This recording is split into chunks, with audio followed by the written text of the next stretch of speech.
പട്ടിണിയും പരിവട്ടവും കൊണ്ട് വലഞ്ഞുകൊണ്ടിരിക്കുന്ന ഗാസയിലാണ് യുദ്ധത്തിൻ്റെ അങ്ങേയറ്റം ഉള്ള ആക്രമണങ്ങൾ ഇപ്പോൾ നടത്തിക്കൊണ്ടിരിക്കുന്നത്. എന്തിനു വേണ്ടിയിട്ടെന്ന് പറഞ്ഞു കഴിഞ്ഞാൽ അത് മൊത്തം പിടിച്ചടക്കുക എന്നുള്ള ഒരു ലക്ഷ്യം വെച്ച് തന്നെയാണ്. ഹമാസിനെ ഇല്ലായ്മ ചെയ്യണമെങ്കിൽ ഗാസ പൂർണ്ണമായിട്ടും ഇസ്രായേലിൻ്റെ കയ്യിലേക്ക് വരണം. നിലവിൽ ഗാസയിൽ ഉണ്ടാകുന്ന പ്രശ്നങ്ങൾ അതിരൂക്ഷമാണ് എന്ന് ഐക്യരാഷ്ട്രസഭ തന്നെ പറയുന്നുണ്ട്. ഇസ്രായേൽ സമ്മതിക്കുന്നുണ്ട്. പക്ഷേ ഇസ്രായേൽ പറയുന്ന ഒരു കാര്യം, ഞങ്ങൾക്കിതല്ലാതെ വേറെ വഴിയില്ല, ഇങ്ങനെ അല്ലാതെ ഹമാസിനെ ഇല്ലാതാക്കാൻ കഴിയില്ല, നിരന്തരമായി കൊന്നു തള്ളിക്കൊണ്ടിരിക്കുന്ന ബന്ദികളുടെ എണ്ണവും എല്ലാം ഇസ്രായേൽ പറയുന്നുണ്ട്. അപ്പോൾ പിന്നെ വേറെ മാർഗമില്ലാത്തത് കൊണ്ടാണ് അവർ ഈ പറയുന്ന നീക്കത്തിലേക്ക് പോകുന്നത്. യുദ്ധം ഉടനെ അവസാനിക്കുമോ? ഒന്നാമത്തെ കാര്യം നമ്മൾ എല്ലാവർക്കും അറിയാൻ ആഗ്രഹിക്കുന്ന ഒരു കാര്യം, യുദ്ധം ഒന്ന് അവസാനിക്കും. ഈ വലിയ ക്രൂരത അവിടെ നടന്നുകൊണ്ടിരിക്കുന്നു, ഇരുപക്ഷത്തും ന്യായീകരണങ്ങളുണ്ട് എന്നുള്ളതാണ്. ഇല്ലെങ്കിൽ അവിടെ ഒരു സമാധാനം, ഇല്ലെങ്കിൽ പുതിയൊരു മാറ്റം എന്ന് സംഭവിക്കും. അത് എന്തായാലും സെപ്റ്റംബർ 2 അവിടെ വലിയൊരു ഒന്നില്ലെങ്കിൽ സെപ്റ്റംബർ 2 അല്ലെങ്കിൽ അതിനുശേഷം വലിയ രീതിയിലുള്ള ഒരു ഏറ്റുമുട്ടൽ ഉണ്ടാകാനുള്ള സാധ്യതകളാണുള്ളത്. ഇപ്പോൾ പ്രിയൻ പറഞ്ഞതുപോലെ അവിടെ വലിയ ഭക്ഷ്യക്ഷാമമുണ്ട്. ഈ ഭക്ഷ്യക്ഷാമത്തെ അന്താരാഷ്ട്ര ഏജൻസികളെല്ലാം തന്നെ പറയുന്നത് മനുഷ്യർ തന്നെ നിർമ്മിച്ചെടുത്തതാണ്. അവിടെ ഉണ്ടായിരുന്ന ഒരു കാര്യമല്ല.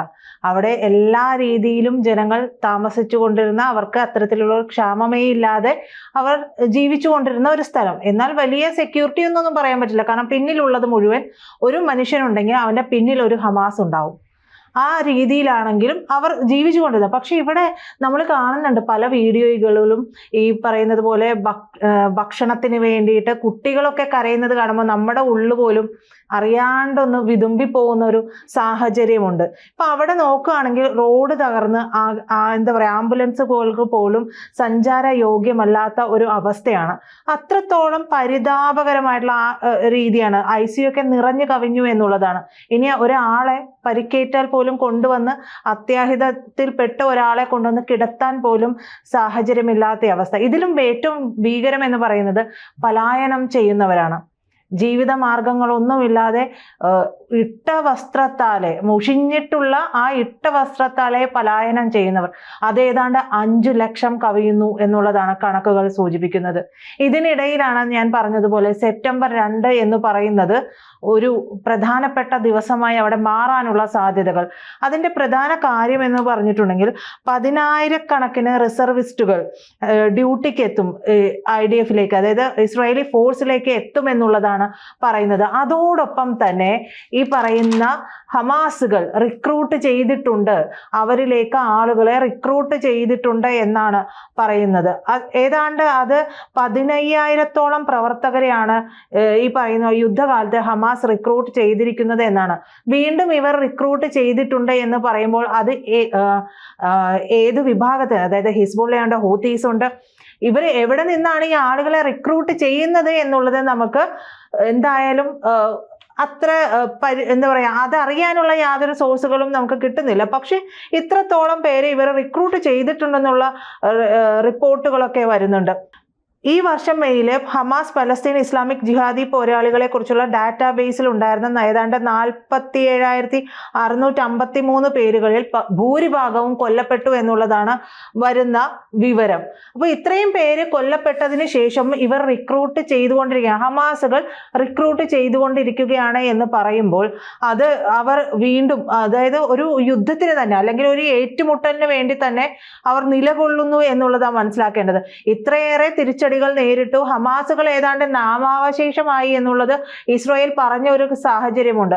അവിടെ നിന്നാണ് ഇത്ര പേർ കൊല്ലപ്പെട്ടതിന് ശേഷം വീണ്ടും അവിടെ നിന്ന് റിക്രൂട്ട് ചെയ്തു എന്ന് പറയുന്നത്. ഞാൻ നേരത്തെ പറഞ്ഞല്ലോ, ഏതാണ്ട് 15,000-ഓളം പേരെ ഇവര് അതിനകം തന്നെ, ഇതൊരു ഔദ്യോഗികമായിട്ടുള്ള കണക്കാണ് 15,000 എന്നുള്ളത്. ഒരു പക്ഷെ അതിന് മേലെ ഇവർ റിക്രൂട്ട് ചെയ്യാനുള്ള സാധ്യതകളും അവിടെയുണ്ട്. അവിടെയാണ് വീണ്ടും ഇസ്രായേലി ഫോഴ്സിലേക്ക് 10,000-ഓളം ആളുകൾ വീണ്ടും ഡ്യൂട്ടിക്ക് എത്താൻ പോകുന്നത് എന്നുള്ള കണക്കുകളും വരുന്നുണ്ട്. ഇതിനിടയിൽ വരുന്ന മറ്റൊരു കണക്ക് എന്ന് പറയുന്നത് സഹായത്തിന് എത്തുന്ന വാഹന വ്യൂഹങ്ങളുണ്ടല്ലോ, അതിലോ വിതരണ കേന്ദ്രങ്ങളിലൊക്കെ സഹായത്തിനായിട്ട്, അതായത് സഹായം അഭ്യർത്ഥിച്ചു പോകുന്ന ആളുകളുണ്ട്. ആ പലസ്തീനുകൾ എന്ന് പറയുന്നത് 2000-ത്തിലധികം പേര് അങ്ങനെ കൊല്ലപ്പെട്ടിട്ടുണ്ട്. ഇത് ഇസ്രായേൽ ചെയ്യുന്നതാണ് എന്നാണ് പറയുന്നത്. ഇവർ പറയുന്നത് പലസ്തീനുകൾ എന്നാണ്. പക്ഷെ പലസ്തീനുകളെ അല്ല തങ്ങൾ ലക്ഷ്യം വെക്കുന്നത് എന്നാണ് ഇസ്രായേൽ പറയുന്നത്. ഒരുപക്ഷെ അവർ ഹമാസുകളാണോ എന്നുള്ള കാര്യത്തിൽ നമുക്ക് വ്യക്തത കൈവന്നിട്ടില്ല. ഈ കഴിഞ്ഞ ദിവസം തന്നെ, അതായത് ശനി ഞായർ ദിവസങ്ങളിൽ എന്താ പറയുക, ഗസയുടെ കിഴക്ക് വടക്ക് ഭാഗങ്ങളെല്ലാം അടിച്ച് തകർത്ത് കഴിഞ്ഞു ഇസ്രായേൽ.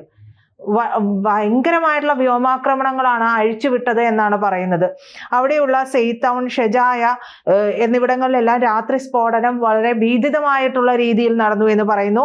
ഏതാണ്ട് അവരുടെ ഒരു ഭാഗമായിട്ടുള്ള സാംബ്ര എന്ന് പറയുന്ന പ്രദേശത്ത് എല്ലാം തന്നെ തകർന്നു.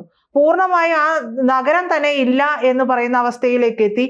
ഗസയിലെ വടക്ക് ജബാലിയ എന്ന് പറയുന്ന പ്രദേശത്ത് വീടുകൾ തകർന്നിട്ടുണ്ട്.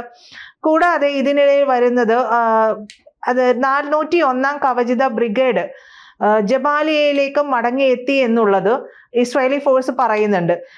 കൂടാതെ ഇവർ ഗിവത്തി ഇൻഫൻട്രി ബ്രിഗേഡിൽ ചേർന്നു എന്ന് കൂടി പറയുന്നു. അപ്പൊ ഇവര് ഇത്രയും പേര് വീണ്ടും ഒരു സ്വരുക്കൂട്ടൽ, ഒരു ഒരുമിച്ച് ചേരൽ നടത്തി വീണ്ടും പ്ലാനുകൾ ചെയ്തുകൊണ്ടിരിക്കുകയാണ് ഗസയില്. ഈ ഗസയില് പല ട്രക്കുകളും തട്ടിക്കൊണ്ടു പോകുന്നത്, ഫുഡ് ട്രക്കുകളും എല്ലാം തട്ടിക്കൊണ്ടു പോകുന്നത് ഹമാസുകളാണ് എന്നുള്ളതാണ് പറയുന്നത്.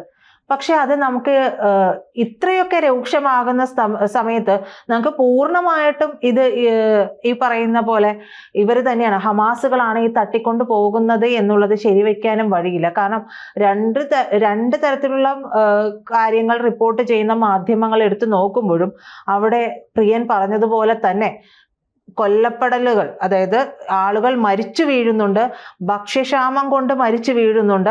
പോഷകാഹാരക്കുറവ് മൂലമുള്ള മരണം 289 അത് റിപ്പോർട്ട് ചെയ്യപ്പെട്ടിട്ടുള്ളതാണ്. അപ്പോൾ റിപ്പോർട്ട് ചെയ്യപ്പെടാതെ പോകുന്ന അത്രയും മരണങ്ങൾ അവിടെ ഉണ്ടാകാനുള്ള സാധ്യതകളുണ്ട്. നമ്മൾ കഴിഞ്ഞ ദിവസവും ചിത്രം കണ്ടതാണ്. ഒരു പോഷകാഹാരക്കുറവുള്ള കുട്ടിയുമായിട്ട് നിൽക്കുന്ന ഒരമ്മയുടെ ചിത്രം കണ്ടതാണ്.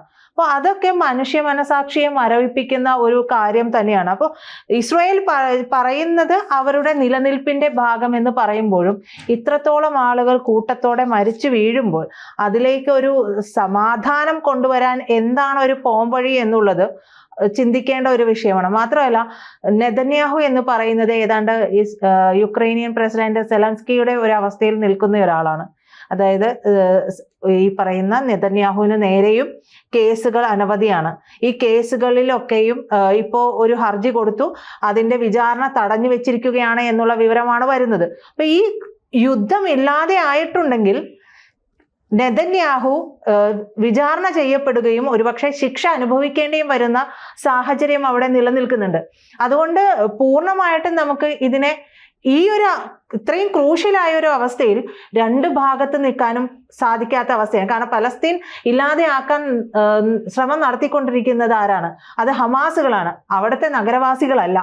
അപ്പോൾ ഇപ്പുറത്ത് ഇവർക്ക് പിടിച്ചു നിൽക്കേണ്ടതിന്റെ ആവശ്യകത കൂടിയുണ്ട്. അപ്പോൾ അതിലേക്ക് മറ്റു രാജ്യങ്ങൾ, അതായത് മറ്റു രാജ്യങ്ങൾ ഇടപെടുകയും വളരെ അനുനയപൂർവ്വം ഈ ഒരു യുദ്ധം അല്ലെങ്കിൽ ഏറ്റുമുട്ടൽ അവസാനിപ്പിക്കാൻ ഇടപെടുകയും ചെയ്തില്ല എന്നുണ്ടെങ്കിൽ ഏറ്റവും വലിയ മനുഷ്യ കുരുതി നടക്കുന്ന ഒരിടമായിട്ട് ഗസ മാറുമെന്നുള്ളതിൽ സംശയമില്ല. കൂടുതൽ വാർത്തകളും വിശേഷങ്ങളും നിങ്ങളിലേക്ക് എത്താൻ ABC മലയാളം സബ്സ്ക്രൈബ് ചെയ്യുക, ബെൽ ബട്ടണും അമർത്തുക.